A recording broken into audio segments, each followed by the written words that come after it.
दोस्तों नमस्कार।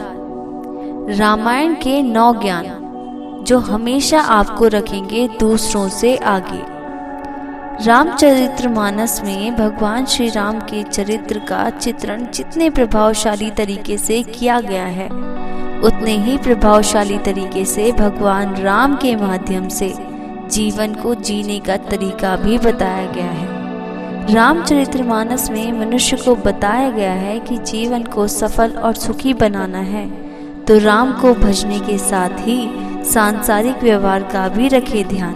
दोस्तों शुरू करते हैं पहले ज्ञान से।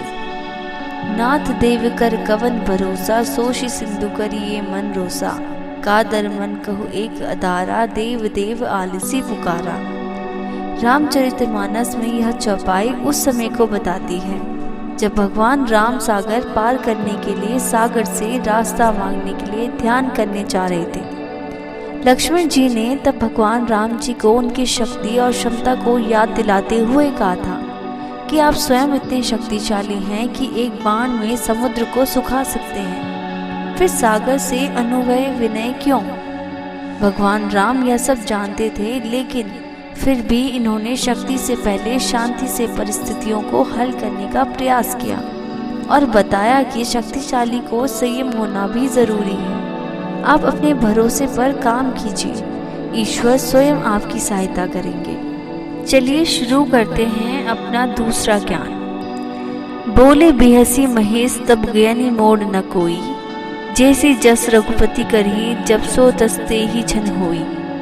रामचरितमानस के बालकांड में भगवान विष्णु के राम अवतार का कारण और भगवान की लीला का उद्देश्य समझाते हुए यहाँ भगवान शिव कहते हैं, कोई भी इस भ्रम में ना रहे कि वह सर्वज्ञानी है या कोई हमेशा मूर्ख ही रहेगा।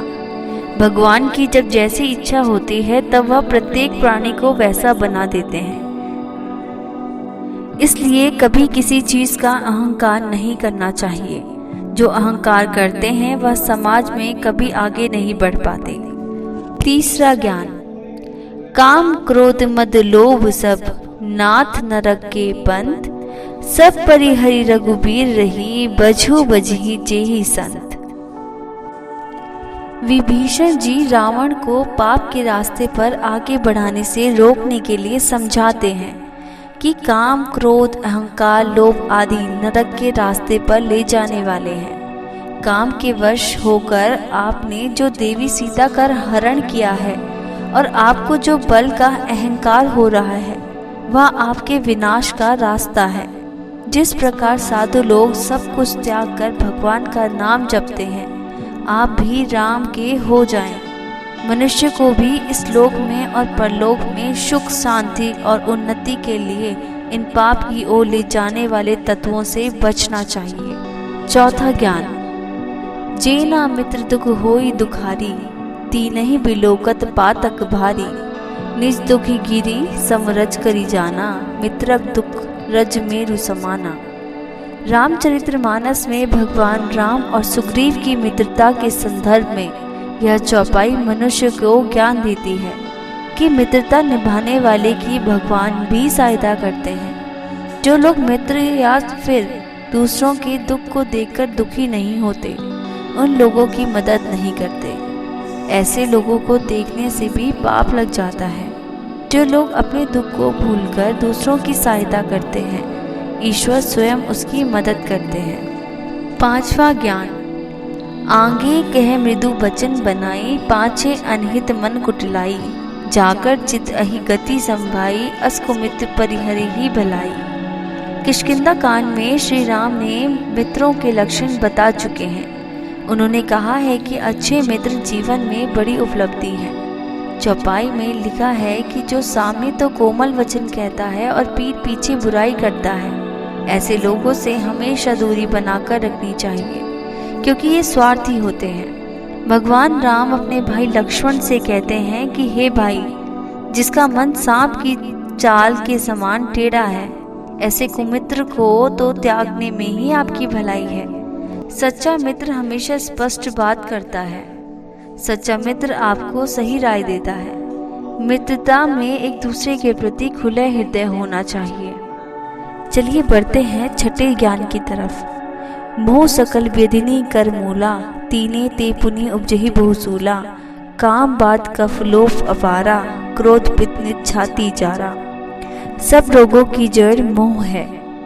इस व्याधि से फिर बहुत से शूल उत्पन्न होते हैं, जैसे काम, वात, लोभ, अपार, कफ है और क्रोध पित्त है जो सदा छाती जलाता रहता है। ऐसे लोग जीवन में कुछ नहीं कर पाते। हमेशा आगे बढ़ने के लिए इन चीज़ों को त्यागना जरूर पड़ता है। चलिए बढ़ते हैं सातवें ज्ञान की तरफ। नाहि दरिद्र सम सुख जग माही, संत मिलन सम सुख जग नाही, पर उपकार बचन मन काया, संत सहज स्वभाव खराया।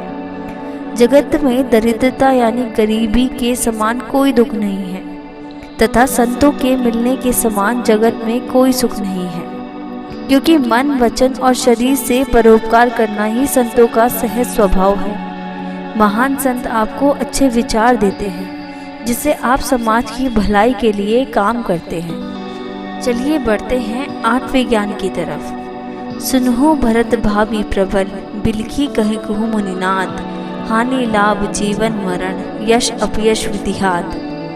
भले ही लाभ हानि, जीवन मरण ईश्वर के हाथ हो, लेकिन हानि के बाद हम हार मानकर बैठे नहीं, ये हमारे ही हाथ हैं। लाभ को हम शुभ लाभ में परिवर्तित कर लें, यह भी जीव के ही अधिकार क्षेत्र में आता है। जीवन जितना भी मिले उसे हमें कैसे जिएं, यह सिर्फ जीव अर्थात हमारे ही तय करते हैं।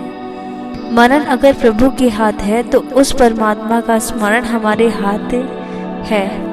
चलिए बढ़ते हैं अपने नवे ज्ञान की तरफ। अपि च स्वर्णमयी लंका, लक्ष्मण में न रोचते, जननी जन्मभूमि स्वर्गदपि गरियसी। भगवान राम छोटे भाई लक्ष्मण से कहते हैं कि पूरी लंका नगरी ऊपर से नीचे तक सोने से मढ़ी हुई है, फिर भी हे लक्ष्मण, यह मुझे जरा भी अच्छी नहीं लग रही। मेरे लिए तो माँ और जन्मभूमि स्वर्ग से भी अधिक मूल्यवान है। इस चौपाई से हमें यह सीख मिलती है कि जो व्यक्ति अपनी जन्मभूमि से जुड़ा रहता है, वहाँ के मूल्यों को आगे बढ़ाता है, वही दूसरे से आगे रहता है। तो दोस्तों, मुझे उम्मीद है कि रामचरितमानस का यह ज्ञान आप सभी के लिए लाभकारी सिद्ध होगा। नीचे कमेंट करके ज़रूर बताएं। धन्यवाद।